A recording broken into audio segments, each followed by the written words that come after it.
এটা আমাদের রঞ্জিত দা।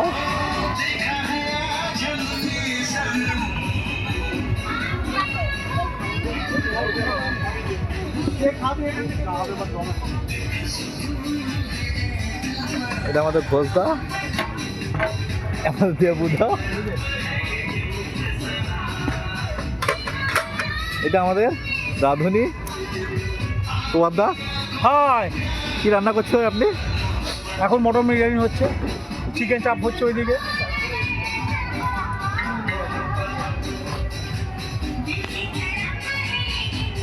কাঠে রান্না কেটে ফেলেছি, চোখ দিয়ে জল বেরিয়ে যাচ্ছে।